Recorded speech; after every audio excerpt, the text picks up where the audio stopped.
Before that, let's get back to the near-term action in the market and what's the road ahead, the factors playing on top of traders' mind. Mahesh Patil, co-CIO of Birla Sun Life Mutual Fund, is here on the show with us.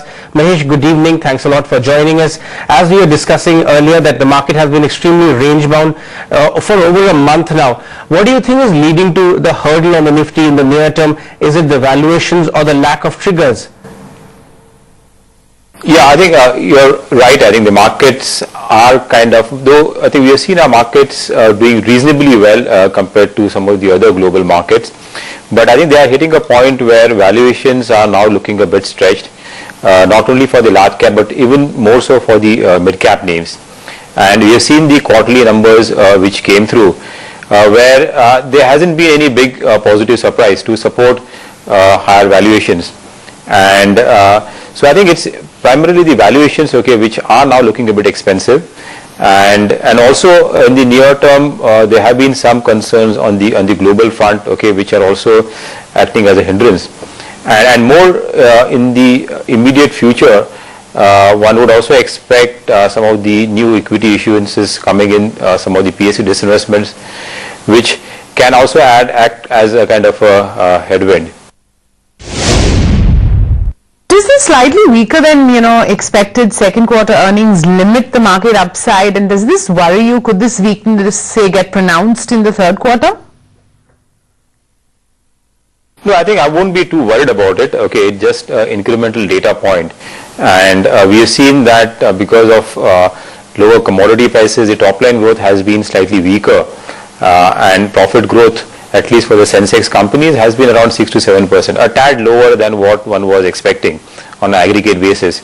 But I think clearly the market is not looking at the next 1 or 2 quarters, but looking at the long-term trend, how the earnings could flow in as the economy recovers.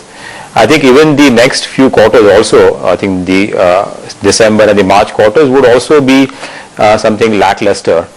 In fact, after some initial demand growth, what we saw in a few sectors, we are seeing some kind of a slowdown again, and I think that would also be the nature, at least for the next 1 or 2 quarters. In fact, the quarterly GDP number which will come in, we expect it to be a tad lower than what we saw in the previous quarter.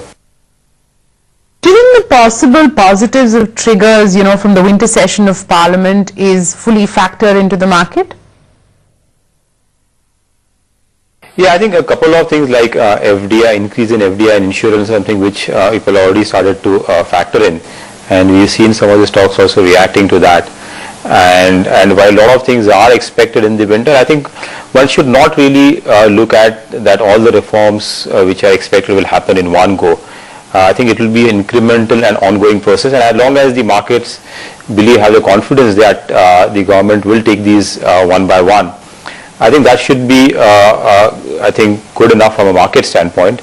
And I think from now and until the budget, I think you should see more to come in, whether it is on the land acquisition bill a bit, whether it's on labor reforms, also which is not in the winter session, but also on the auctioning of coal blocks. These are some of the important things, I think, which one would like to see in the next 3 to 6 months.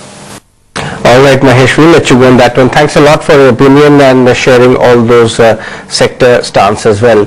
Let's shift focus. All right, let's shift focus and tell you what's happening in New Delhi.